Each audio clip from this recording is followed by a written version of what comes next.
This podcast shares personal experiences only. It is not medical advice.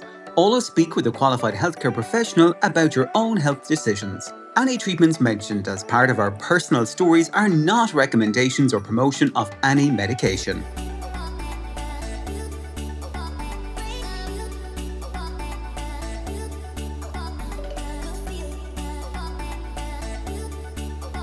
And you are very welcome back to The Dose with myself, Paddy, and... Belinda. Belinda on cue. Well done, Belinda. Fair play. You're with us. The coffee's working. Yeah. First time for everything. Belinda, how are you doing this week? What is the crack? How's life? Good. We're busy, Paddy. We're busy. We're always just busy. Yeah, but we're getting there. Do you know what I was doing actually before I come up here? I had a few minutes between meetings and stuff.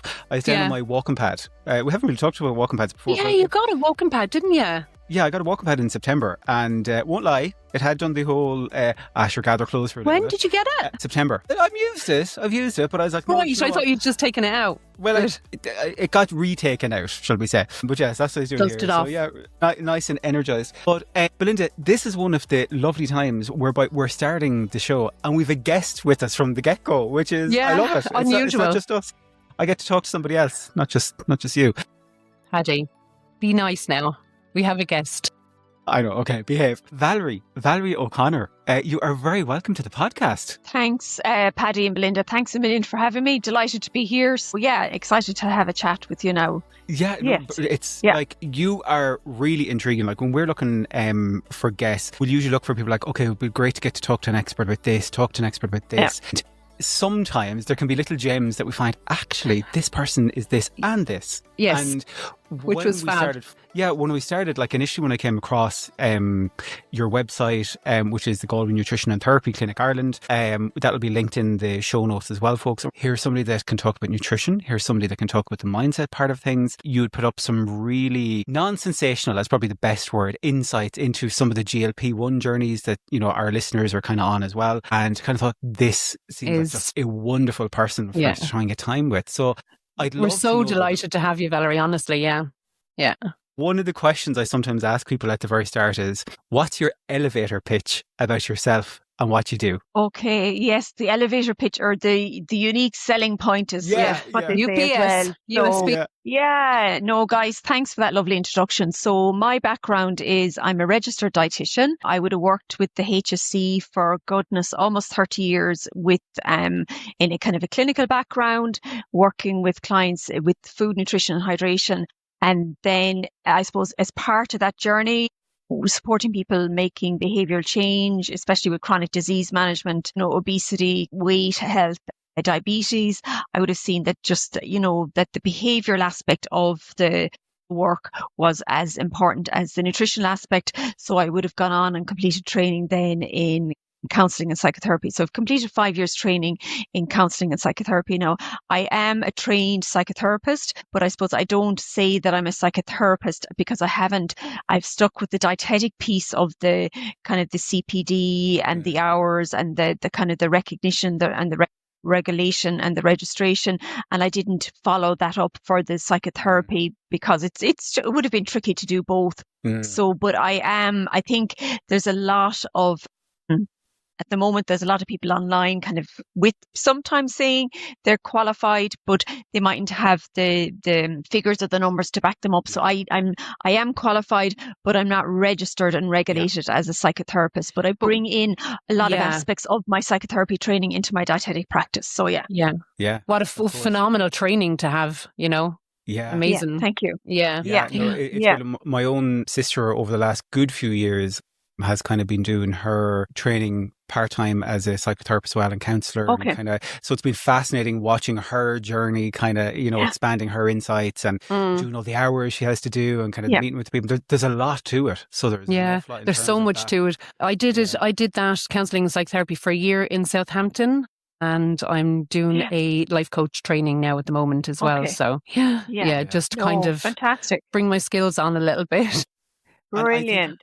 One of the things, like my background is I've studied a few different things, but one of the buzz is or strings is as a personal trainer, which covers a lot on nutrition. And I will be the first to go out there though and be a huge advocate of there is a massive difference between someone that calls themselves, say, a nutritional therapist or a nutritionist versus a registered dietitian. And I would always say, no, go and make an appointment with a registered dietitian if you, particularly if there's like a medical aspect to a journey that you were on or that. So I'd love to know, Valerie, for somebody that might be out there, and particularly this time of year, I think when you see the likes of personal trainers and all these people on social media talking about nutrition, what sets a registered dietitian apart from other people that might be talking about nutrition? Thanks, Penny. No, that's a really good question. So I suppose I can only talk about my work, but a registered dietitian would have a minimum of a degree qualification. A lot of the people coming through now would have had up to master's levels, and some people even have PhD level. So it's a 4-year training course. It's a very intense training course, and it would be looking at the science, the physiology, the biochemistry, but it would bring in actually the behavioural change aspects of it. And it's very much a clinical training. So you would spend time clinically in hospitals, in there's about 1,000 hours. I'm not sure, is it quite that much at the moment, but that's the level of hours that you're required to complete. So you would have that, and you're expected then to work with an evidence-based practice and work in a science-backed, evidence-based way, that all the advice that you provide has been kind of researched and clinically looked at to see that it kind of meets best practice guidelines. So, and then registered dietitians, then once they're qualified, they're expected to apply to Coro to get their qualifications recognised, and then that they have to apply to Coro or register with Coro annually, and they have to keep their CPD, their continuous professional development, up to date, so that they do a minimum of 30 hours of kind of continuous professional development every year. So I suppose we would very much be kind of seen as kind of working with the science, the evidence base, but also in a client-backed, patient-centered way. So we would tend to have a food-first approach, where it's using real whole foods and only supplements in certain cases, which I can talk about later, and minimizing the use of supplements. So not really sure I can talk about the other qualifications, but I think what I would say to people is just always ask, because you can complete very minimal training in nutrition and call yourself, a nutritionist, unfortunately. So it's a pity. It's a title that's kind of being used quite loosely, and definitely the public needs to be protected. And one of the talks I do, I show, I don't know, does anyone remember those ads from a couple of years ago? It was the registered gas installers and the registered electrical contractors, and they obviously had loads of money, the gas companies and the electrical companies, and they used the likes of Jedward and Daniel O'Donnell to kind of get the message across. Yes, I was going to say Daniel O'Donnell. Yeah, to get the message across that, look at, we're the registered, regulated, qualified people, and we're the ones that know what we're doing, and anyone else could, there could be problems with it, or kind of poor advice or poor guidance. Yeah. And I think that's exactly the thing, is that for people that call themselves a nutritionist, say I've studied as part of my, say, personal training course. Also went back, there's a nutritional company called Precision Nutrition. I went back and studied. That's like a very in-depth nutritional training, but it's still not the equivalent of what a registered dietitian is.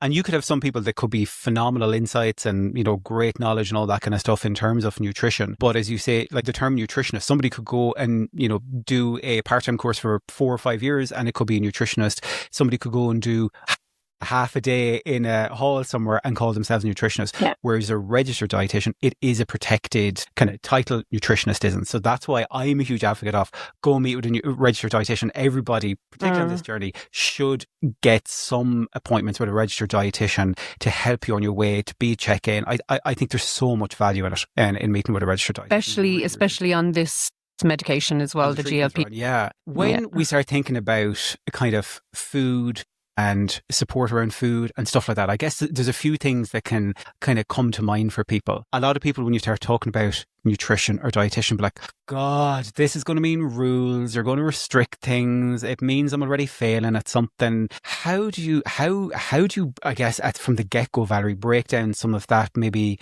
baggage or bias a client might have?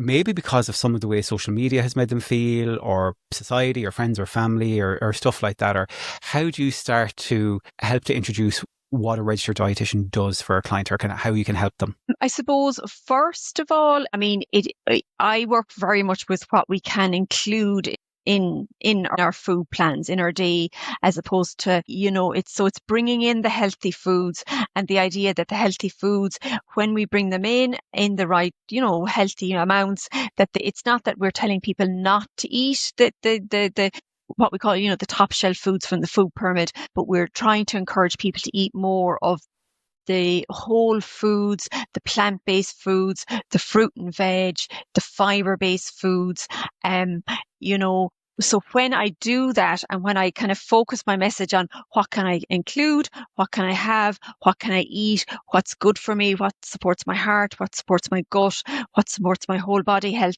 it's a better way to start, rather than, the finger wagging or the big stick or the should. Like, there's no shoulds or shouldn'ts. So I very much talk about, how do I nourish my body to support my heart? How do I nourish my body to support my gut? How do I nourish my body to support my whole body health?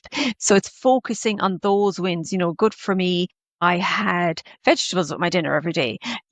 Good for me, I'm increasing the quantity of veg and salad that I include on my dinner plate. So when I increase that, I naturally am kind of pushing out maybe some of the things, maybe the quantities of the protein and the carbohydrate. Exactly. Yeah. So essentially seeing what you can add in before you even talk about what you're going to take away. I suppose that eases people in gently then, doesn't it, really, Yes. Yeah. Yeah. So it's very much like all registered dietitians will be looking at, is this person meeting their nutritional requirements? Are they eating regular? Are they having a breakfast? Are they having a lunch? Are they having a dinner? Are they having a lot of diet diversity, a lot of diet variety? And are they having balanced meals and snacks? So it's be more, I personally, and I know most dietitians would very much focus on that aspect of the food, rather than a diet focus, or I don't like the word diet, I don't like the word restriction, and I don't like kind of telling people not to have something. It's kind of, swap it out. What could I have just that could support my gut, my heart, my all the different nutrients from the fruit, the polyphenols, the different micronutrients, and all of that. So yeah, it's a bit of a kind of a simple message, just maybe for people, but it's keeping it simple. I remember when I was doing my psychotherapy training, one of the trainers was like, learn to do boring. So keep it simple, nothing fancy, and try and get a routine and a pattern established if you can. And that's the important part of it as well, isn't it? It's the consistency of it and the routine of it. Yeah. And I suppose as well, what you're coming from is like not labeling foods as having like emotional value or good or bad or whatever as well, because that's a huge thing that we were all kind of brought up inside, that culture. Yeah. So it's funny. I did a group with a kind of, it was a 5th and 6th class, just to talk, and there were a wired bunch of kids, and I was trying to hopefully pass on one or two messages, but the one time that they all were quiet and listened to me in the session was that when I said there are no such thing as bad foods, and they were all like, oh right, okay, just so that message is still kind of out there a little bit. Yeah. So we don't like, chocolate isn't bad, carrots aren't good, they're all just foods. I'm not bad if I eat chocolate, I'm not good if I eat carrots. I can eat chocolate. It's great to eat carrots because they give me loads of vitamins and fibre, but it's trying not to have the labels. And we're fond of labels and we use them, but if as much as you can, try to, acknowledge the win and the 1% wins. If it's, I've had a piece of fruit, good for me, I've had a piece of fruit. great bit of fibre, good to fill me up. And, you know, that's that kind of message. You know, if I eat something like, you know, that I'm trying to avoid, you know, it would be a case of no blame, shame or guilt. Okay. So it's trying not to be kind of given out to myself, trying not to bring that in. Look, I had a bad day. I was a bit stressed. You know, this bothered me. I had this, you know, tomorrow I'm going to try, and if that stress event happens again, I'm going to try and maybe phone a friend or distract myself somehow. Yeah. Hard mindset to break free from. Yes. Yeah. Very, very hard. I was going to say, like, it's interesting, the piece around, like the good foods and the bad foods, because one that I would hear like so regularly when I'm, say, coaching clients or stuff is, but your carbs are bad for me, so I can't have them. And it's fascinating that still in this day and age, you were saying there about with the kids that, you know, there is still that perception about certain foods being bad.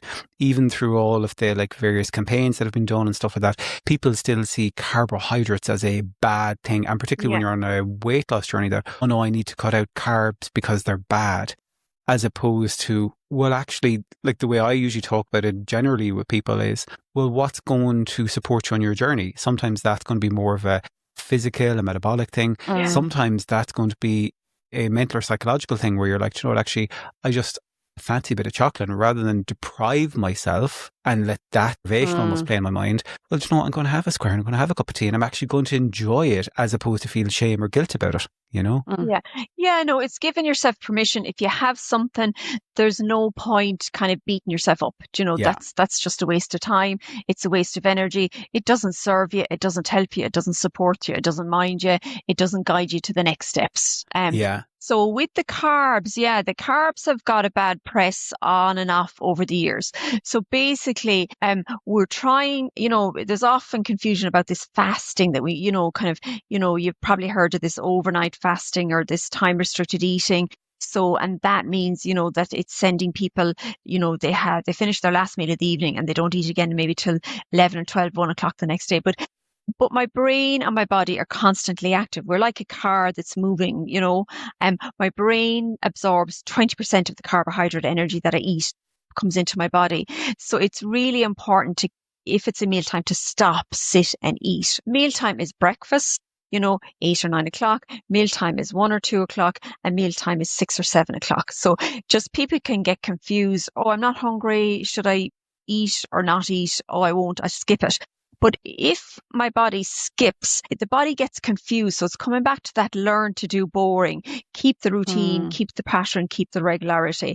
So do have a breakfast. You know, don't ask yourself, am I hungry? Ask yourself, is it breakfast time? And if it's breakfast, have something. You know, generally it's carb based. You know, it might be a cereal with some nice milk, or, you know, a bowl of granola with some Greek yogurt, or, you know, maybe some eggs and a little bit of toast. So we're getting off to a nice, healthy start to the day.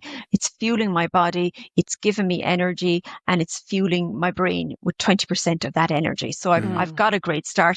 And they do show that people that have a breakfast, that they eat then more balanced throughout the day. So I'm coming along then, you know, ideally 11 o'clock, maybe a snack, something like a piece of fruit. And then my lunchtime, is it a mealtime? Yes, it is. Stop, sit and eat. So, you know, so they talk about the balance at the meal times. I'll just show you this. Probably, I don't know, can you see it? But it's just the plate model. So it's telling us to have, you know, using a smaller plate, a 9-inch plate, and filling. So your listeners can't see the model that I have here now, but it's basically 30 or 50% of the plate full of vegetables or salad. So it's kind of, that's a lot of vegetable and salad, but it looks colourful. It fills the plate. It looks like a lot of food. It looks like I'm being, you know, I'm not being deprived. So quarter of the plate being full of the carbohydrates and quarter of the plate being full of protein. So the idea is to do that at my lunch meal, and then my evening meal again at 6 or 7 o'clock. Yeah, and I think one of the things that I shifted when I started on Manjaro specifically, and I think there's probably two bits from this. The first bit was I was almost retraining myself in terms of what does hunger feel like? What does fullness feel like as well? That was a new thing for me. But the other one I'd be curious to get your thoughts on is there was definitely also, say, mornings where I'd wake up and I'd be like, I don't feel hungry, or I'm struggling to get food in, or maybe because the appetite suppression is strong. Yeah. And I'd love to know your thoughts maybe for people that are on, like say Wegovy, Ozempic, Mounjaro, or whatever, on a weight loss journey, and they're finding that their appetite is lesser. How can they manage that maybe lesser appetite with still trying to make sure that you're nourishing your body? Yeah. No, that's tricky, isn't it? You know.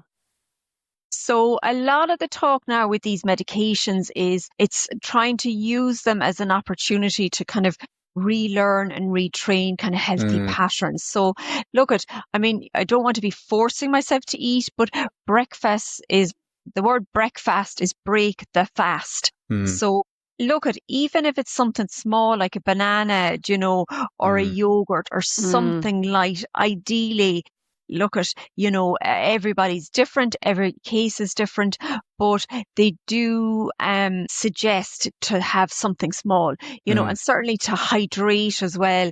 I suppose hydration is a critical component of this, and, people often can be not getting enough fluid, which is particularly important for the bowel and the gut health. Yeah. It's huge, especially on these medications.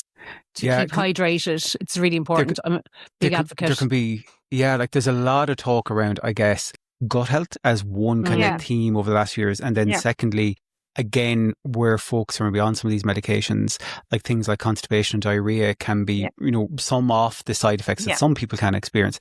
And I think that's where, if I'm talking to people, even friends or that, and like constipated, I'm like, are you getting water? And it's like, oh God, no, actually.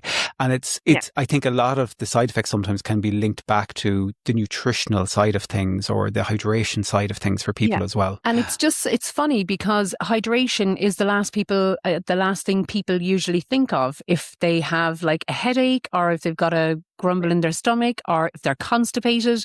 And like, if you are having kind of those side effects from this medication, water is your first port of call for all of it. Yeah, and it doesn't, I suppose I'm sitting here sipping water myself now, but just because I'm talking, but it doesn't have to be water, I suppose. Yeah. Oh, and Belinda, you've got a bottle there for a plate here. It doesn't have to be water though either. Any fluid counts to hydrate my body, so, you can count the cup of coffee that you have, you can count the cup of tea that you have. A general rule of thumb is 8 to 10 cups of fluid in the day. So that's kind of, a minimum of 1 drink with a meal and 1 drink in between. So if I do that, I'm getting 6. And then I just need to add in kind of, 2 to 4 more cups in the day. One way there is a calculation, just if you want to get your calculator out, so you can base your fluid intake on you can calculate your fluid requirements based on your weight multiplied by 35 mils. So if my weight is, 80 kilos, I multiply by 80 kilos by 35 mils, and that'll give me my rough estimate of my fluid requirement during the day. You don't have to do that. Yeah. Just 8 to 10 cups. All fluid counts. Now, they do say with coffee, try not to be drinking it late in the evening because that can disrupt your sleep. And try to stick with kind of less, around the 2 to 4 cups in the day. There's a lot of talk about the benefits of green tea now, the polyphenols and all the different kind of antioxidants in it, that it's a nice substitute as well to have. But I think the bottom line, the message is all fluids count. Get the fluid in. It is a habit. There is a habit with fluid. People often say, what comes first? So I'll ask you that. What comes first, drinking or thirst? That's not a trick question now, but it's just an interesting question. I think a lot of people will probably lead with, when I'm thirsty, it's a reminder I need to go and drink. Whereas I'm guessing there probably should be drink to prevent the thirst, would it be? Yes. Or okay.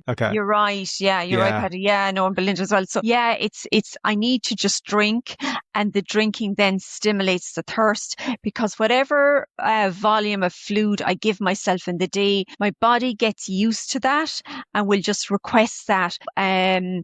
If I need to be drinking more, it's almost like I need to train myself to drink more. So I need to kind of nearly set a goal, have, like Belinda, you have the bottle there with you, just and just set a goal of having X amount drunk by lunchtime and X amount drunk by evening time, just to meet my fluid requirements. So there is, it's definitely no harm to consider it and to include it as part of your kind of your meal planning or your health promotion. Because as you said, Paddy, it can cause headaches, UTIs. Also, I think, what do you need, Mac? I just forgot what I was going to say there. I was going to come in there before we move on. Just, I think one thing you said there, Valerie, that I think might be new for people to understand is that you're talking about the fluid bit, and that tea and coffee can be part of that. Because I know there was a school of thought many years ago when I was, say, in my early days, like, oh no, tea and coffee now are diuretics, and they do not count as. But definitely, I've heard a change in that over the years now. Well, actually, no, there is fluid in them, and the benefit of that fluid outweighs maybe the diuretic effect off it and stuff like that. I'd love to know if there's any more insight into that, maybe. Yeah, no, they do 100% count. Every fluid counts. Like even fluid, like soup is a fluid. I was just going to say, what about bone broth and like bovril and those kind of things? They're all fluids. Fab, 100%. And is no, go on. Sorry, is so bone broth, that would be good for kind of the electrolyte side of things as well, isn't it? Yeah, but generally we're not. If you're eating a balanced diet, if you're eating regularly, you're getting different variety, and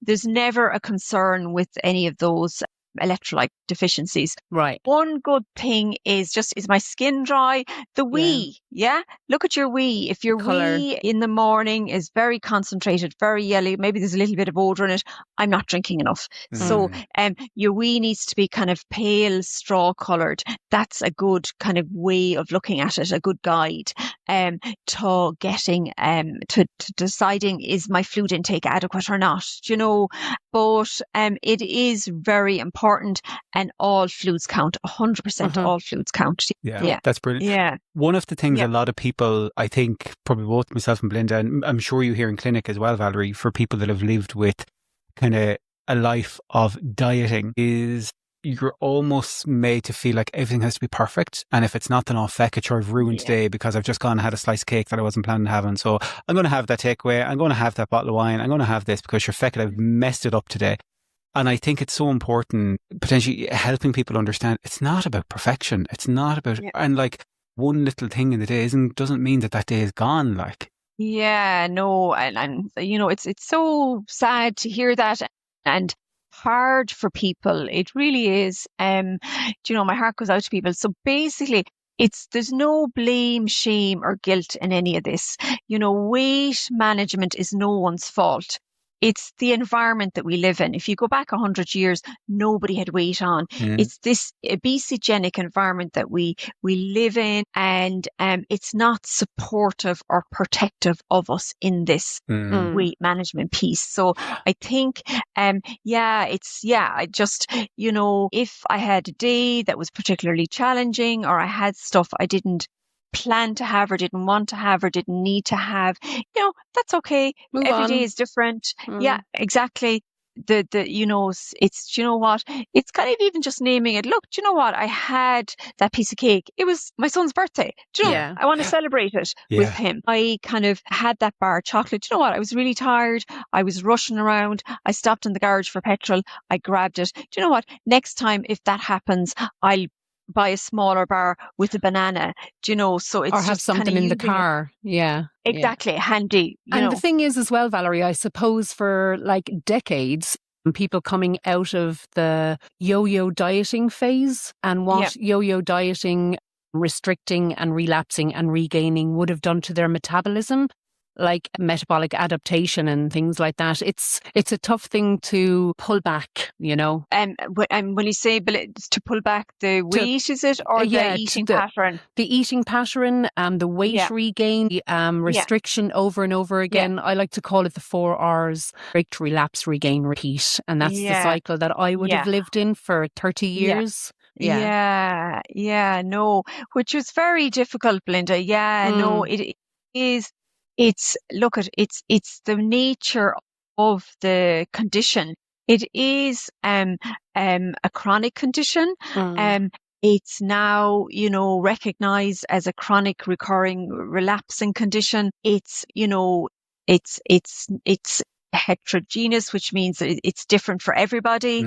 And people's kind of journey, using that word, is very different, Yeah. So it's kind of honoring yourself and honoring that and just getting support, because what will work for one person, mightn't work for the next person.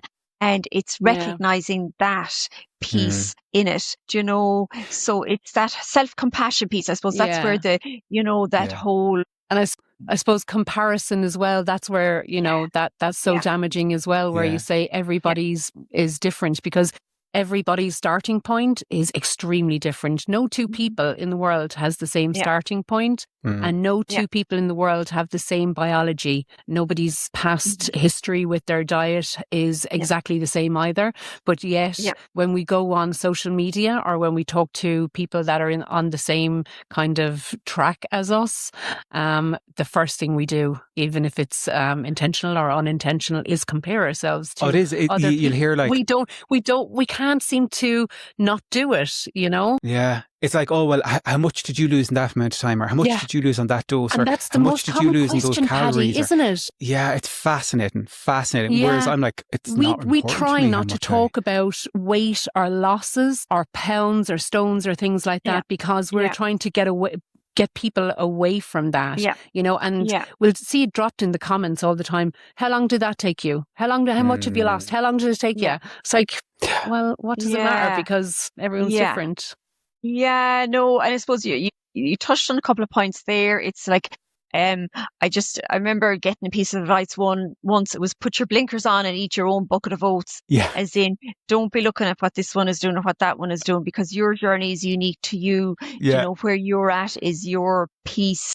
So we all do compare. That's how we are. We're social creatures. It's funny, like, and I know, Belinda, if you get this, but like when I'm out and about in town, usually most days, if I go into town, if I'm doing my shopping, I'll usually bump into people that either follow me on social media or that will listen to the podcast or something. And if I'm in like Dunn's or Lidl, 100% I'll be guaranteed I will get a comment on what's in my shopping trolley. Like, it's even comparing, oh, you eat that, do you? Oh, you're allowing yourself that. In your trolley. 100%.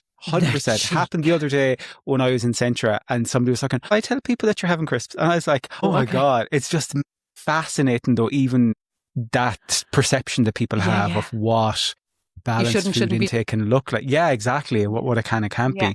But one thing I'd love to touch on, Valerie, is like we have people that are listening, I think, particularly this time of year, unfortunately, but particularly this time of year, whereby they might be feeling, I say, overwhelmed, because there is so much info out there. If there was, like, say, I don't know, 2 or 3 tips or foundational things for people to focus on in terms of, through the weight loss lens, but I guess health overall is the more important thing.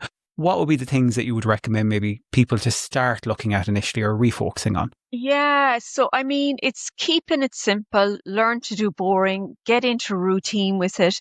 If it's a mealtime, stop, sit and eat. And try and get more whole food, plant-based kind of foods into the diet. So there's like on social media, and I suppose I'd be kind of telling people to be very wary of social media and not to be kind of following it, or just to be very mindful of who they follow on it, just to kind of follow healthy profiles that kind of resonate with them in a good way. But there was very much an emphasis on protein, but that's now changing and it's going towards fibre, which is the whole food, So instead of having, I don't know, something that you buy in a shop that's kind of broken down fruit, eat the apple, even say smoothies. And I'm not giving out about smoothies or anything like that, but if I make a smoothie and I put an apple and an orange and a banana into it, I can drink that quite quickly. Whereas if I actually eat the whole piece of fruit, it's going to slow down my eating, slow down the rate of digestion, and it's better for me. So that it's getting more plant-based eating in. So that serves my body, gives me vitamins and minerals, fibre from my gut, and a lot of different healthy nutrients. So that is really kind of an important piece. There is very much a move towards kind of coming away from processed foods. I think, and even Paddy said there's somebody commenting on the bag of crisps in your shopping tray. It's one bag of crisps. There's nothing wrong with one bag of crisps, Yeah. So just the one, I think, Yeah. No, so I think so. Regular meals, bringing in the fibre. So instead of white bread, can I have wholemeal bread? Can I go from white rice, the brown rice, which is a very simple swap, ordinary pasta to brown pasta. So eat the rainbow, lots of different fruit, veg and salad. When I go shopping, can I pick up a different fruit this week? Can I pick up a different veg this week? So I'm getting that diet variety, diet diversity in, which is really important for my health. Yeah. So one of the things, like, I think back in the days when I first became a personal trainer, like that's 13, 14 years ago now. And at that point, one of the things I remember always talking about is we are going to see a rise in terms of the marketing of functional foods, the high protein foods. And if from a commercial perspective of, here's a marketing thing, the same way that we would have seen, like, say, fat-free or sugar-free or stuff that used for marketing and sold from a marketing perspective, as opposed to a nutritional value perspective. Like, even the other day I was in one of the shops and I seen something that's high protein. When I see something that's high protein, I'm always curious to see, how much protein is in this? And it was fascinating the way that they were doing and the way that they were calculating it, because it wasn't just actually on the food. They're thinking of, well, if you have this and you add in milk and you add in this is the protein value. I'm like, well, then that's not actually a high protein food. Yeah. This is actually a high sugar food. And again, not that I'm saying that's bad or wrong, but more so the way that marketing can really influence our perception of food. We do know that, particularly if people are in, say, movement or stuff like that, protein is an important macronutrient. It's something that, we should be mindful of. I know on your website, one of the tips you give there is thinking about maybe trying to get protein in at the start of the day as well, like, say, with the breakfast side of things. How, again, it is one of the things, though, that I hear people talk about time and time again, like, oh God, it's so difficult, though, to get protein in or that. How would you try and maybe reframe that for somebody that is thinking about obsessing so much about protein as opposed to whole health or whole nutrition? Yeah, I mean, that's been driven by social media, so it's not people's fault if they're thinking that way. It's a kind of a message that's kind of driven not by kind of the healthcare professionals. It's been driven by that. So I suppose, like a balanced meal. So if I go in reverse, my dinner meal is typically at the evening.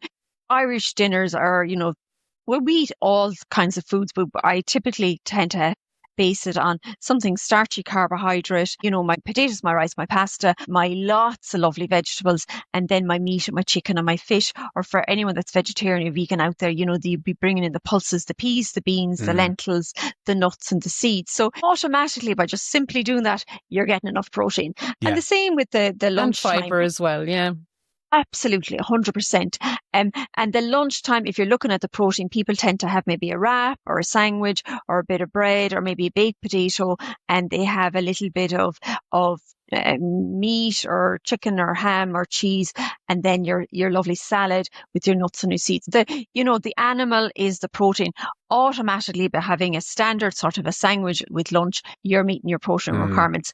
So without even thinking about it. And then at breakfast, if I have maybe, yogurt with milk, that's my protein, or Greek yogurt, that's my protein. So, and then in snacks, including maybe yogurt again, nuts again, maybe a little bit of low-fat cheese, that's getting my protein in. And I don't think you really need to be thinking too much about protein once you have a lot of diet balance and diet diversity. People are getting enough.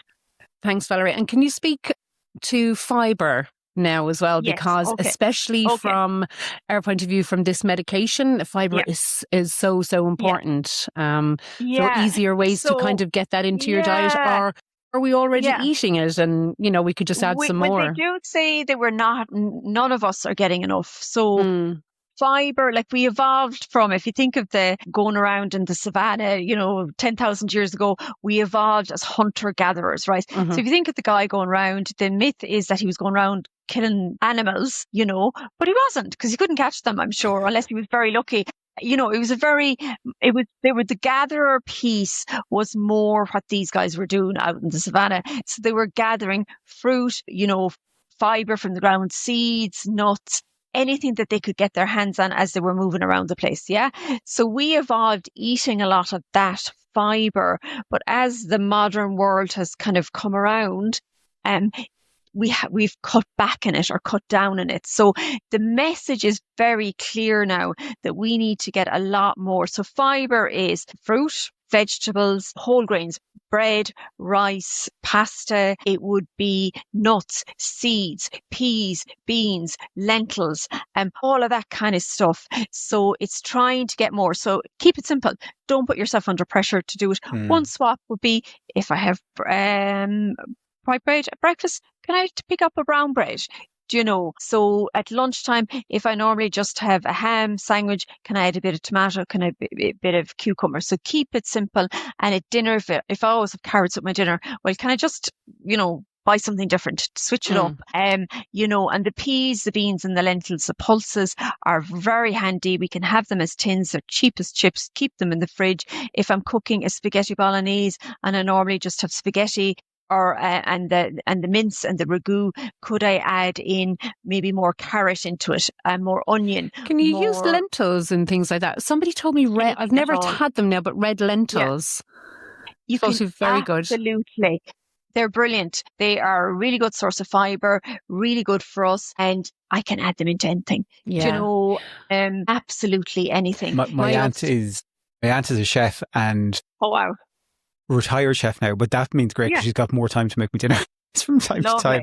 And he takes advantage. Oh my God. Like she will make me like say a curry. And when I mean that is so full of like lentils and like chickpeas and like all these grain, like it is phenomenal. That like, yes, there's meat in there, but actually I'd say there's nearly more of like those kind of bits in there that and they become more tastier, particularly like my love for chickpeas in curries is just like through the roof because and the lentils and stuff. I love chickpeas as well. Phenomenal. Yeah. Now, I will say that the other thing that I find really easy to get my fibre in is the chia seeds and chia seeds and the flax seeds milled. Brilliant. I put them in my yogurt and I put them into my porridge now as well. Great idea. Yeah. Look at it anywhere at all. It doesn't need to be fancy. Anywhere at all, you can think to add a little bit more fibre. Even a teaspoon, it all adds up. The gut loves it. Our gut microbiome is these trillions of bacteria that's in my large intestine, and they feed on that fibre. And it's the gut health now is linked with the brain, with metabolism, with weight, with immunity, with an awful lot of different things. Longevity. So the better, absolutely. So the better those gut bugs are fed, the better my health is. So I think the message really going out there is it's whole foods. Getting more fibre in as much as you can in the day. And even just jotting down for a day, acknowledge the wins. I had a breakfast good for me, did I get a little bit of fibre in there? How could I switch it up? How was my lunch? Could I get a little bit more fibre roughage in there? And my evening meal as well. So keep it simple. Remember the 1% wins. It's not the 10 or the 20 or the 50 or the 100% wins. All the 1% wins add up to support my health long term. So, and I think with the medication, if when the appetite is down or, the food noise is down a bit, it's to use this time to balance my diet a little bit more to serve me in the long term to support my health. And there is a lot of science and evidence around the fibre. Yeah, of course, yeah. What I will say is that having been on GLP-1 treatment for 3.5 years nearly now, it's the only time in my life that I've actually had the space, the brain space, and the quietness in my mind to be able to think about my food, to be able to educate myself on what I'm eating and to make better choices and to kind of look into things a little bit further than what I had been thought all of those decades that I was sitting in slimming rooms and not really been given any nutritional information, even though I probably, could have bought a house with the money I spent on those living rooms. Yeah. But so it's been phenomenal from that aspect, and I think Paddy can speak to that as well. But you've always been interested in that anyway, Paddy? Yeah, I think one of the things, like I've always had an interest in obviously food, but like nutrition in particular, when wanting to understand it. And even when I was struggling with my weight and regaining weight, like over the last kind of 10 years or 12 years or whatever, even throughout all that, I still try to keep engaged with what's happening in nutrition, what's happening in this world. And I would absolutely love right now to be able to go back and actually qualify as a registered dietitian, but it's a full-time commitment for quite a number of years that isn't feasible, unfortunately. And it's one of the regrets that if I could choose a different path in life now, it's one I'd love to be able. I would love to be able to go and do. But one of the things I'd love to, before we start maybe move in a little bit more to maybe mindset and that side of things, Valerie, is the supplements, which we touched on very briefly at the start. Yeah. And to see where your kind of train of thought is. My train of thought, obviously, back in the day when I was studying as a personal trainer, there was such a big focus on, protein shakes. And again, a lot of marketing to kind of really hit home to people, you need this, you need that. Whereas in reality, my kind of take on supplements is, first and foremost, I need to try and be doing, as much as I can within my efforts that my nutritional intake is being supported by natural foods, by that, my meats, my grains, my veggies, my fruits, all that kind of stuff. That's what should be my kind of go-to. Mm-hmm. Where I see supplements is never in place of that food. But for example, I'll show you how to do it. Or what I do sometimes is I'll have, say, some protein bars in the glove box of the car, so that if I'm getting caught out in an afternoon, I'll be like, do you know what? I'm going to have that, and that'll do me for my snack, and I'll grab a cup of coffee, so at least I'm having something and it's supporting me. Yeah. Or if it's a case that I am maybe having my porridge or something like that, sometimes I might put in, say, a protein yogurt in through that if I'm making overnight oats or something like that. So that's the way that I've been approaching it, in terms of thinking it as literally, as the name says, is supplementation as opposed to in place of the real foods, I guess. But I'd love to know, just adding to. Yeah, I'd love to know from your thoughts on kind of the whole world of supplements and stuff like that at the moment. Okay, no, thanks a million, Patty. That's a really good question. So it's food first. That's the bottom line. It's very simple. I suppose supplement can be, you can look at protein powder supplementation, and then you can look at multivitamin supplementations. And they do know that, say, since COVID, the whole area of supplement and food supplements has just imploded. It's $1 billion industry, and there's a lot of money to be made. And guys, if you want to make a bit of money, we'll get together and we'll figure out a supplement, and we'll.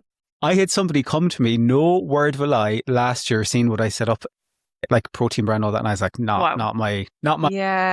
Yeah, no, there's money to be made because there's a big kind of marketing drive, but we don't need them. We actually don't need them. Now, for everybody in the country, it's national government policy from Halloween to St. Patrick's Day that we all should be on a vitamin D supplement. And a lot of people coming into my clinics, they're not, and I'm going to say it's government policy. People are like, right, I didn't know that. But the government is dealing with so much that this is kind of bottom of the list of kind of jobs to do.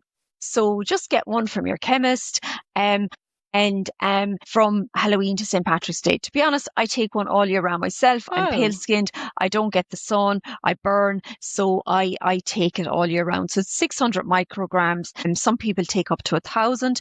Now, if you're ever going to your GP and getting your bloods done, it's no harm to ask the GP, look, would you mind doing my vitamin D? Because as a standard practice, it's not routinely done in bloods. So if I go into my GP to get my bloods done, they'll do my iron, which can be a reflection of my iron stores, my folate, my B12, which is a reflection of those B vitamins. But vitamin D, because it's an expensive test, it's not done as standard. But once in your lifetime, when you're getting your bloods, say to the GP, is there any possibility I could just check my vitamin D, just to know that your level is within the normal range? Because if it's not in the normal range, you might need a higher dose to push it back up. And how can we tell if our vitamin D is lacking? It's hard to tell. You can't really. So if my iron is low, I can be quite lethargic and low in energy.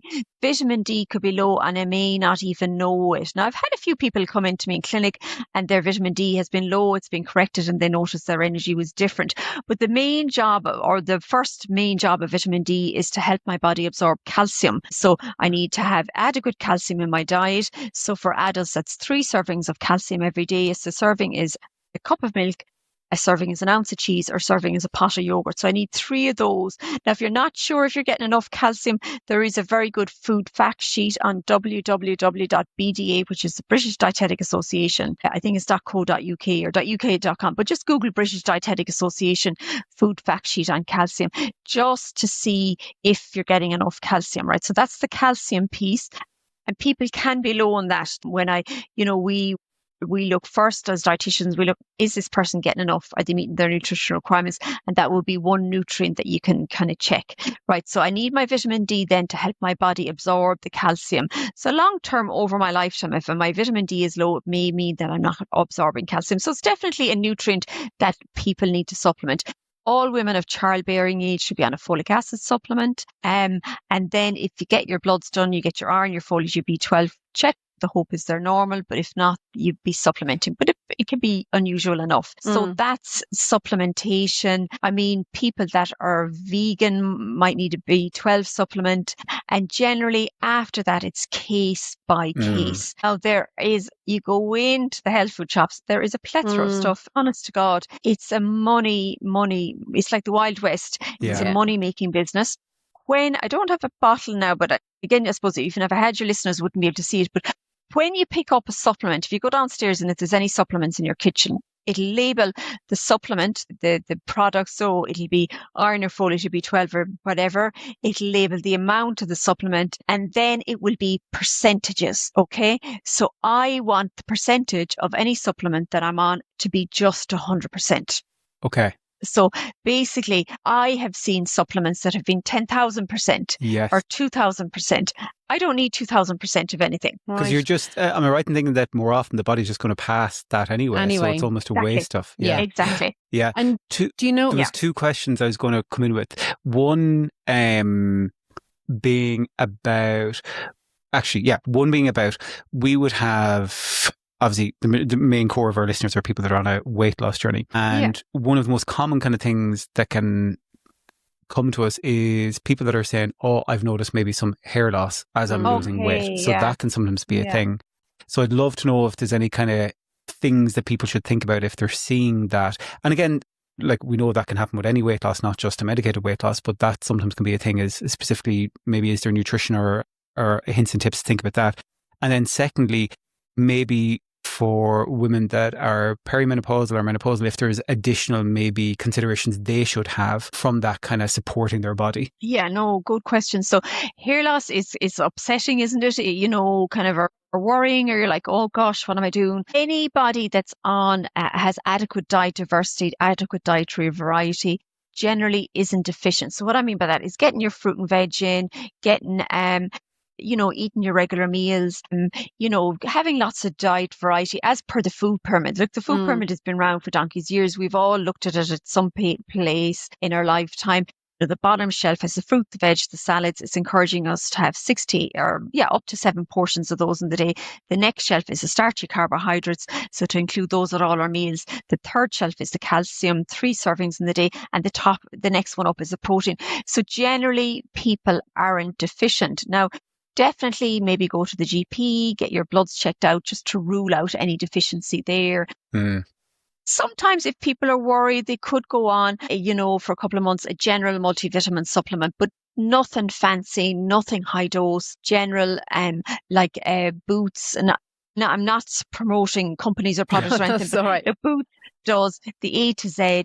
It's cheap as chips. You can get a 3 for 2 offer on it, and it meets all the 100% of requirements for all the vitamins and minerals. Okay, or Centrum would be another product. And the perimenopausal women, there wouldn't be anything in particular. I suppose omega-3s, oily fish, really good for brain, heart, eyes, skin, hair. Oily fish is salmon, sardine, mackerel, herring, trout. Trying to get that in ideally once a week if I can at all. Yeah. And just to say, I think on the back of that as well, we're seeing an awful lot, because I've been approached by 2 different companies now to promote GLP-1 medication supplements. And having looked into both of the products, neither of them were doing anything that they were claiming to do on the package. And honestly, just... It sometimes feels like products are being almost created to try and nudge you away from like doing food, the right thing, what an actual food is. Whereas in reality, it's like, no, that relationship with food, particularly, Belinda, as we know, like when we're on this journey, it's that relationship with food that you're trying to work on, improve and to better understand, as opposed to actually move away from. So I think actually that could be a nice way to lean into when, Valerie, you're speaking to somebody, and maybe there is that sense of this is my fault, that I am living in a larger body and I have failed. And I had somebody, we actually had I had a message from somebody on this topic as well, where they were like, you know, I had lost weight, I paused, I gained some weight, I'm now restarting, and I cannot help but feel like such a failure because I'm having to restart again. How would you approach that kind of headspace, I guess? Yeah, no, that's it's very tough kind of, it's, you know, I keep saying that no blame, shame or guilt. It's not your fault. This is not your fault. Do you know, there's an environment there, and it's also there's a genetic predisposition to it. So I think it's to take that away. You know, it's trying to kind of meet people where they're at, be supportive of them, and it's kind of, you know, honoring them where they're at in their piece or their journey with this, and it's holding that space for them, you know, to be able to talk about that, you know, to be able to name that's going on for them, but also to honor, you know, to support them in it, you know. I think that's the key piece there. It's kind of very much client centered, and you know, empathizing with people. You know, it's a very difficult piece. It is. It's a hard. I think it's one of the hardest pieces, really, because even to just give yourself, your own self, some grace around that takes an awful long time to come to that conclusion. I mean, as much as we can talk about it, and as much as you can help people with that as well, Valerie, it is up to the individual. And some people can never give themselves enough grace to allow themselves to move on from their past. You know, it's so hard. It's so hard. Something I know I've mentioned on the podcast before is like back in, I'd say it was maybe 2015, 2016. Like I had reached a point where there were certain like aspects of my relationship with food that were just, they were breaking me. They were just breaking me mentally, that I just could not, like, particularly I had lost some weight, Valerie, back in like 2010, 2011. I lost about 7 stone, and that I would say in what would have been quite a fat, it was on a reality TV show for weight loss specifically. But I regained that weight, no surprise, I regained it really quickly. And psychologically, what that did to me in my relationship with food, like, it just broke me.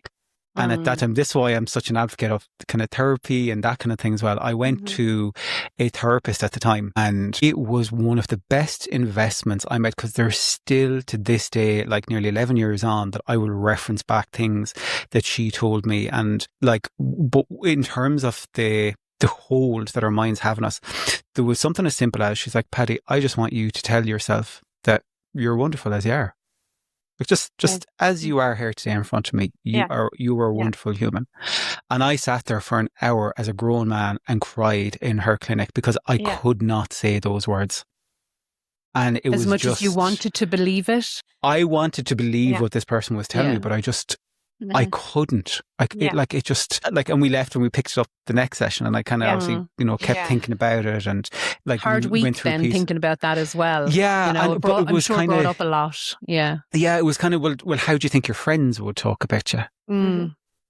Or how would you hope your friends might talk about you? Your family would talk about you and stuff like that. They'd never say the horrible things you say to yourself. They'd never say that to you. You know, that's it though, isn't it? You know. Yeah. And like, I think it can be so difficult to try and reframe some of those kind of thoughts we have about ourselves or failure. How do you think, and you know, obviously it'll be very different for different people, but is there any kind of thing you see from your patients that are coming in, like in terms of trying to move away from a place of failure or guilt? Or where do you even start, Valerie, with that kind of thing, you know? Yeah, I think, do you know what, Paddy, you said that you reached out and you linked it with a therapist. I think that's really, really important, that you had somebody there that you could link in with, you know, that's trained, that's qualified, that supported you in that piece. I think, you know, so that would be very much an important part of this, to get support and get good support. And I always say to people, just finding a therapist, it's like speed dating. You know,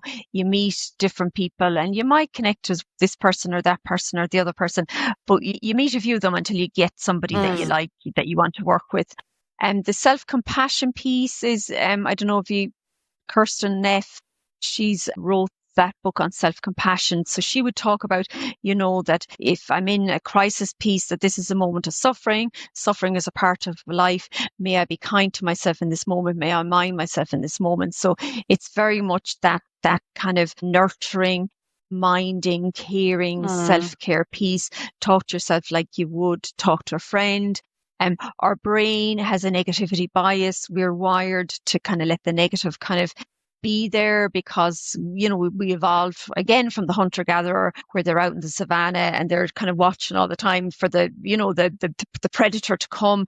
We don't have predators in the modern world, but that negative piece comes in quick and fast.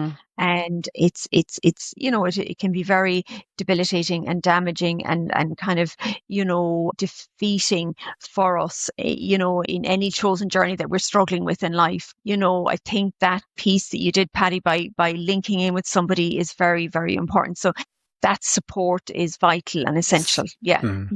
And just honoring the 1% wins, we don't do that enough. Good for me, I had breakfast. Good for me, I had a banana with my bag of crisps. Good for me, I had more vegetables with my dinner. Yeah, that was actually was something along those lines, not necessarily nutrition specific at that point, but I got like a little whiteboard that was in our like main living room kind of area, and one of the things I was encouraged to do was for me to write my wins for like when something will come up, but also for my partner that he was invited to add wins to it as well about me or about things that had happened, and it felt so alien and like so vulnerable to let the guard down almost. Okay, I'm like, I didn't even tell Peter for weeks that like I was going to the session, because again there was that fear of judgment or whatever. I don't know, which sounds crazy because obviously you know you I don't know whether that that mightn't have been it at all. Like we just sometimes we just blurt out that word judgment, but I think it's fear. Yeah, fear might be. Yeah, because I think when you say judgment, you're putting that on other people. Yeah. But it was, it was like a fascinating thing to kind of go through in terms of like, and I'll never forget having the kind of the whiteboard there. And like before I cleared the whiteboard, I transferred everything into like a page. So I did, and I still have a picture of that page of like all the little things that I told myself. And there was one of them that was so powerful for me. I had somebody that was extremely influential in my life, extremely influential, that I lost then, and they were one of my biggest advocates when they were alive, like, and they were one of my biggest cheerleaders. And like a very quick grounding thing for me kind of became, well, what would Angie say? And then like, and like that became like such a powerful tool for me in terms of okay, get out of this headspace. What would Angie say actually in this situation? There was so powerful. Is there any kinds of maybe, like, I don't know, like, would you be a fan of, say, people engaging with, like, say, journaling or moments of gratitude or meditation, or like trying to, I guess, move to a place of more compassion and positivity if they're finding that they're struggling with that kind of negativity or that negative self-talk? Yeah, I mean, it's kind of finding your toolbox and filling your toolbox with the things that work for you. So, different things suit and work for different people, but it's kind of that box of stuff that I can use. So, some people, it suits them to get out in the fresh air, kind of in nature, kind of doing a bit of movement. Some people, it's connecting with a friend. The journaling works really well for some people, and studies do show that kind of that self-monitoring piece does have a role. It's the self-compassion piece is very important for people, and honoring and minding yourself in that. Some people, it suits them to join groups. It does work for some people. Some people, they prefer the one-to-one support. Diary keeping in. So there can be journaling in terms of the self-monitoring of the food and the physical activity piece. But self-monitoring can also be just diary keeping. So if I had a run-in with somebody, obviously I can't say what I want to with them, but I can write a letter that I don't send saying what I want to them. So it dispiciates that energy and gets it out of their system. So there is, there's lots of different things. There's the cognitive behavioral therapy. And there's lots of different therapeutic tools that you can use. And if you're working with a therapist, they can provide you with a lot of information as well. But it's what works, It's getting out there, isn't it? And trying things and building your own toolbox, isn't it? Yeah. Being open to it, I think. Being open to it first off, Yeah. Because I think that something like Belinda is like kind of recently transitioned to a place of kind of maintenance in terms of weight. And we've talked a good bit in some of the recent episodes about how that can almost live in your headspace then as well, in terms of like identity and understanding things and being open to different things.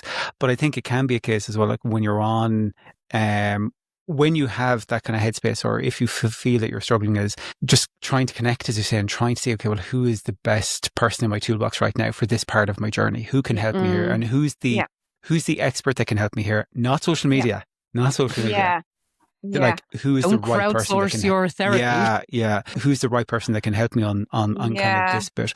One of the things that I guess both myself and Belinda have experienced, and we know for a lot of folks as well, is the changing body image, and like in a changing size or different abilities, and even in terms of like comments from other people off, where people can be well-meaning, like in terms of, oh, you look great, but don't lose any more, and like that can live in your head and stuff like that. I know. But also, I think the other side of it as well, Paddy, is, and somebody spoke to me about this morning in my group, it's that I know up here that I have become smaller, and my body has changed and none of my clothes fit. But also up here, I can't move on from the person that I thought that I think I still am. That's a hard thing to do as well. If you're working with somebody, say again, on the nutritional side and helping them, and they can notice changes in their bodies, is there any kind of hints or tips maybe to help people realign the mind with maybe the new body that they find themselves in? Yeah, I mean, that's very complex work, and very tricky work, and it's kind of nearly day by day work. It's kind of that, how do I mind myself with this, and how do I honor my body with this, and I suppose it would be very much, if you're struggling with it, to get support again. Something that could be interesting is your thoughts on even helping to navigate, say, those comments from other people, like to maybe maybe educate the people around you, or maybe to politely push back, or maybe. Yeah, no, good question. I mean, none of us should comment on anybody's weight or size or anything really. People do. Fortunately, nobody likes to be commented on. I think it's just shut it down, walk it away. Well, thanks a million, whatever, change the subject, just don't engage. I think that's the bottom line. Nobody has permission to comment on anything, and certainly not my shape or my weight or my size or where I'm going with it or what I'm doing with it. No, 100% not. It's nobody's business. I think that is the bottom line. That's my tagline. Shut it down.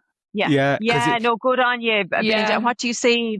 It's just, you have to do you have to do what's right for you in every single moment, and you have to listen to yourself. And if somebody is saying something to you that you do not want to hear, then we're big and bold enough to set boundaries, walk away, Yeah, 100%.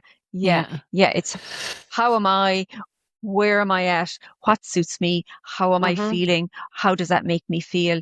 If it's uncomfortable, like one of the things that, like in the early days, before I had kind of decided that I was going to, like, say, publicly kind of, I guess, talk about things, like I lost weight like really quickly at the start, really, really quickly, and people started noticing very quickly that I'd lost weight. And I was like, oh shit, how am I going to talk about this? And like one of my go-tos, I am just trying to prioritize myself and work on my healthcare team. Next. And literally that was it. Next. Just moving on for it. You don't have to get in, because there's so many people, particularly on the medications, that because of various things will be on relatively solo journeys in terms of like their treatment just with their healthcare team and that. And it can put you in such a pressurized place where, like, oh, somebody's asking me about my weight. I don't want to talk about this. And that's huge, isn't it, as well? Yeah. And I think as well, it's coming up a lot now. Like even yesterday, I was having a conversation with somebody, and she pulled out her phone and she goes, look, there's this girl here, she said, and she's lost 7 stone. I reckon she's on it. So it's like nobody can lose any weight now at all without people presuming they're on a GLP-1 medication. And again, if you're on a GLP-1 medication and that is your business, you don't owe anyone an explanation for that. And you do not have to speak about it to anybody ever. Yeah. 100%. I mean, it's kind of, I think it's gone back to, put your blinkers on and eat your own buckets of oats. Stay in your lane. Stay in your lane. Exactly. You know what? This is me, my journey, my health, my lifestyle. I'm not asking you about yours. And it's very hard to kind of communicate that in a way, that honor yourself, you mind yourself. And you just, you don't, you walk away from the interaction feeling okay about it. We've talked about the idea of self-compassion quite a bit, but I'm curious if somebody's there listening and they're like, okay, self-compassion. But what does that look like? What is self-compassion in real terms? How would you try and navigate that one in terms of what is self-compassion? It's kind of honoring yourself. It's recognizing that there is a moment of suffering here, that there's a moment of hardship here, that I'm feeling kind of frustrated or sad or lonely or isolated or just not okay with how things are. And it's almost like giving yourself that hug of love and that, that butterfly hug that, that they use. And it's kind of naming it that this is a moment of suffering. Suffering is a part of life. It impacts everyone in different ways at different times on different levels. And may I mind myself now and be kind to myself in this moment. So it's that kind of hug of love, as you said, Paddy. Was it Agnes? Did you say? Was it or Angie? Was it? Angie, you said Angie. So what would Angie say now? What would Angie do now? How would she kind of nourish me now? Or support me now? So it's and it's kind of looking at the winds. Good for me. You know what? I had a banana today, or I had a walk today, or I had a good night's sleep today, or, and that you mentioned, I think, was it you, Paddy or Belinda, about the gratitude piece. Gratitude it's look at, and mindfulness, there are words that are bandied about a lot and people kind of throw their eyes to heaven. But you know what? Gratitude, it can very quickly change my mindset around, from going, oh, I shouldn't have done that. Why did I do that? Kind of to naming things. I'm not fighting a war in some war-torn country. I am so lucky I'm living in a peaceful island. You can kind of go and exaggerate. And it brings it back always to a healthier mind space. So that gratitude thing is, good for me. I did this, I did that, I did whatever, kind of listing out, naming things. And the thing is with gratitude as well is it can show up in the smallest ways, and you can pick it out in the smallest ways. I was in Pilates yesterday morning and I was having a conversation with the lady next to me, and she's been next to me for one day a week for the past 2 years, and we always have a little chat. And the conversation came up and we were just saying how privileged we are to be able to stand here. She's 60, I'm 50, and to be able to nearly bend over backwards.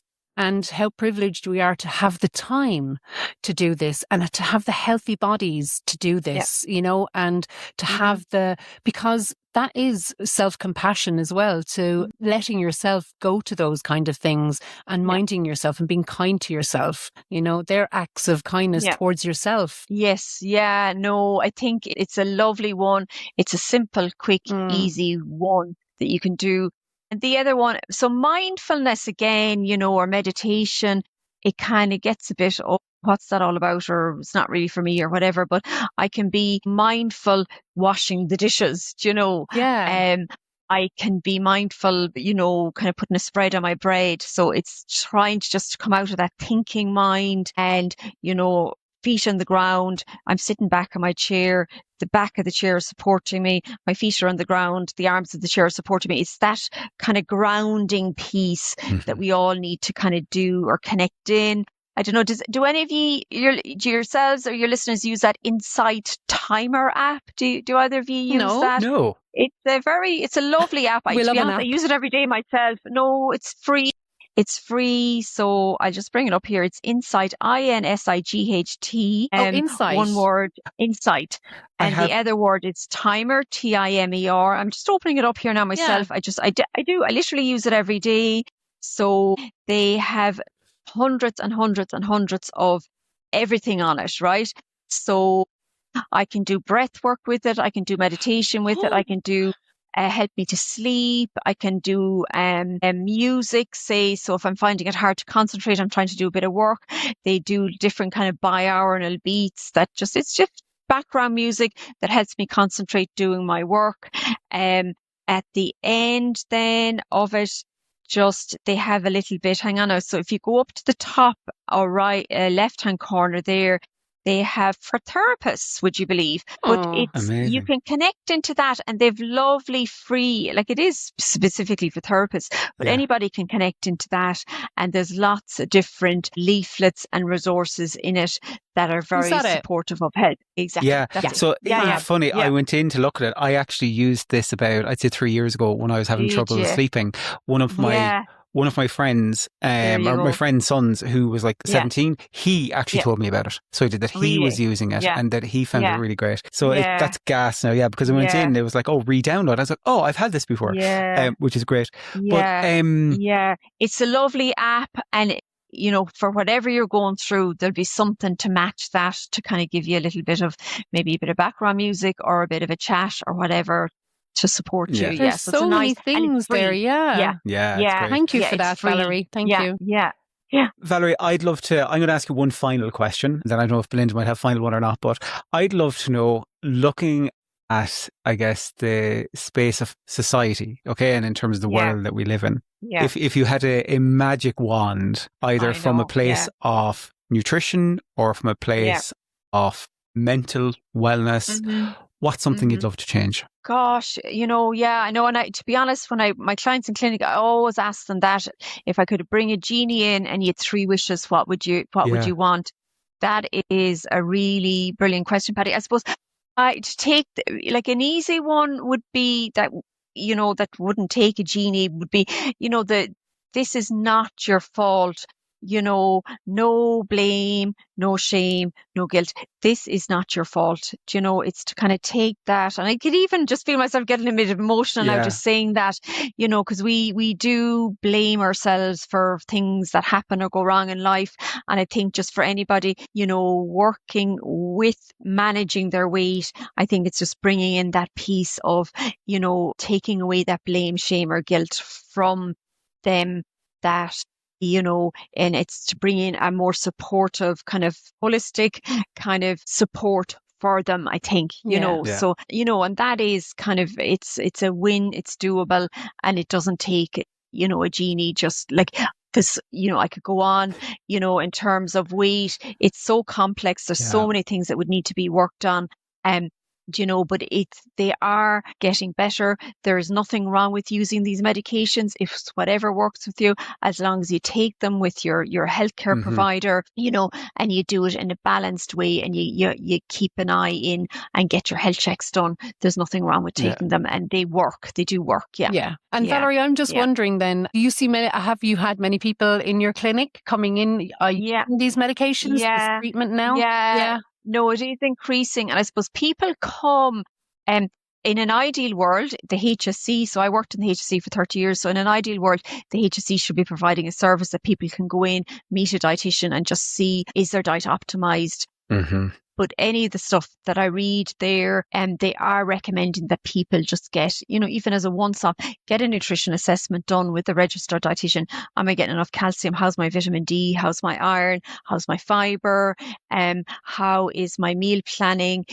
How is my portion management? So looking at all that aspects of things. So I just brought the www.healthpromotion.ie, which is the kind of government HSC website, does have nice resources around healthy weight management as well, if you want to go on there and have a little look, and healthy portion control.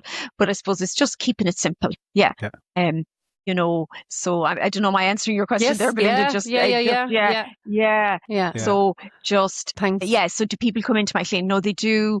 they do just to have a little look and just, sometimes it's even just reassurance. Do you know what? You're doing fine. It's somebody in there during the week and they were just a little bit worried, because you read and hear and look at so much stuff. I get confused. I get confused all the time. I'm This always is my confused.